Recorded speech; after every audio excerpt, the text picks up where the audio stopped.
Hi and welcome to the Geek Legion of Doom. This is a B-movie review and I'll be having a look at the movie Night of the Living Dead Resurrection.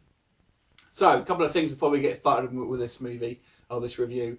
There's actually a couple of Night of the Living Dead films that have come out within the year of each other. Now, Night of the Living Dead as a property, I believe, is a royalty-free public domain name. So this is why you have so many DVD releases of the original film, and this is why I think you have quite a lot of other films that have kind of tied in to this sort of franchise as well.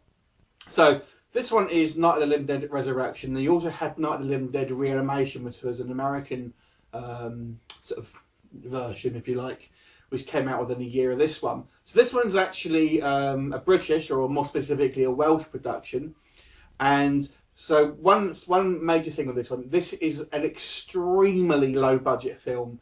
I believe the budget was $20,000.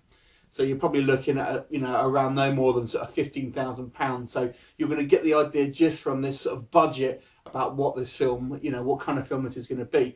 Now, with all B movies, I do always sort of say I have to kind of give them some sort of leeway in regards to the budget, because you're not simply going to get some of the sort of spectacle that you're going to see from even sort of other B movies. To be honest, I mean, $1 million is kind of the a lot of these sort of teen movies have a budget of around $1 million to $2 million. This one's got a fraction of that. Now, I have to say, I wonder if this film was purely made to cash in on the name of the Night of the Living Dead and just kind of do it for as least money possible, just so they can produce a DVD that will sell and probably make a turn of profit. So I'll be honest with you, I wonder if that is the motivation behind this one, because it is such a low budget film. And even though yes, it is a low budget film, I have to kind of look at it from like an entertainment point of view. And would a horror fan, what they get out of it, would they feel disappointed? And a large part, I would say yes. So there are some good points with this film.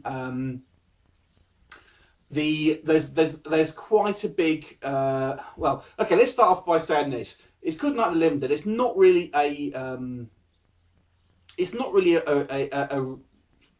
sort of reboot of the actual film. It's not really the same story, although they have borrowed some specific elements from it. And there's quite a clever misdirection fairly early on, which I think is actually quite smart, and I applaud that one. I won't tell you what it is, because I don't want to. It's kind of probably the main twist with this film, so I don't want to spoil it for you. But ultimately, what you end up with is a family in a farmhouse, which is ultimately what the original Night of the Living Dead film was about. There are some differences about of the story involving who they are and how they got there, but like I said, for the most part, when you come down to it, it's a group of people in the farmhouse, and there you go. So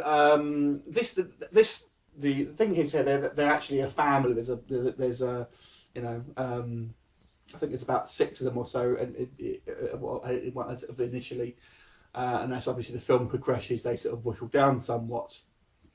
Now, I have to say one thing: some of the acting in this film is fairly poor.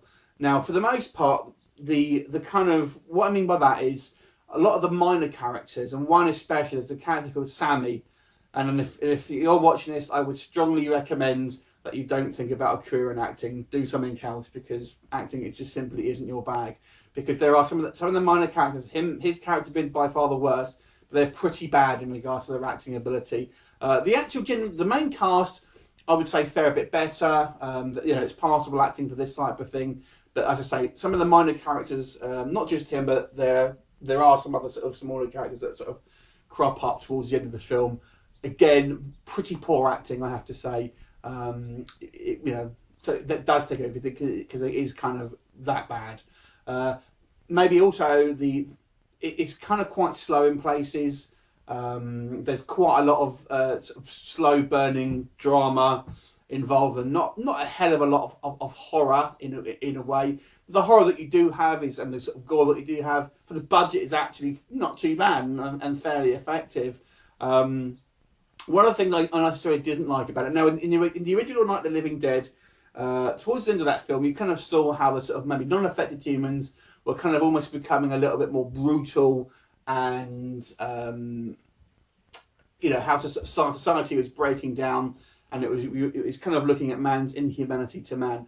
That has got, in this film, they really hammer you over the head with that one, and I think it's possibly they go a little bit too far with it, I have to say. It may be because it comes across as being particularly heavy-handed. There's a line in it. Actually, I won't spoil it, but pretty much the last line of this film is, well, you know, it's one of those quotable things that is going to be. If you watch this film, it's probably one of the things you'll take away from it. But generally speaking, the main crux of the story is dealt with in this, probably, you know, 80% of this film is dealt with within this farmhouse, with this family sort of trying to sort of like defend almost against this kind of like these zombies that are sort of staggering around outside. There's never a lot of zombies, and the zombie makeup, generally speaking, is white contact lenses with kind of blood on the face. And if you want to kind of get nitpicky, there's you know, we're just told that one member of this family is bitten, but we never see that. We don't know how he's getting bitten. Also, one of the things I found strange is all the doors in this house have got bolt locks on the outside of the door, so they're kind of locking these affected family members inside. But I thought, why are they locked on the outside of the door? Seems a bit strange to me, unless there's some sort of, like, you know, odd family to begin with, but who knows. It's kind of it's fairly amateur, this film. Actually, it kind of reminds me a little bit of a fan film, I have to say. That's almost kind of, you know, pretending to be a kind of a more of a mainstream fan. I think, to be honest with you, if you're a kind of a casual horror fan, you're not going to be interested in this film. It's just too low a budget, and it just looks like, for example, a lot of the time the camera seems to be unfocused and things like that. I don't know if they've tried to go for a deliberately sort of a grainy look, especially in the credits, also the little hairs and things like that. And I got a feeling that was probably done on purpose. But throughout the film, sometimes it's a little bit kind of hard to see what's going on, and a lot of it tends to be very, very close up and things like that.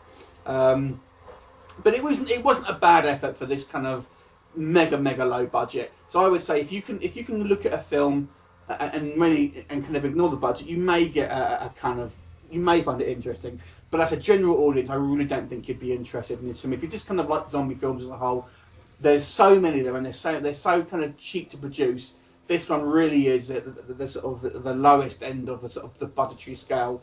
There are some good ideas in it, I have to say, but to the most part, I would say it's you know, I wouldn't recommend it to kind of a more of a genuine audience unless you're specifically you know, a fan of really low budget films.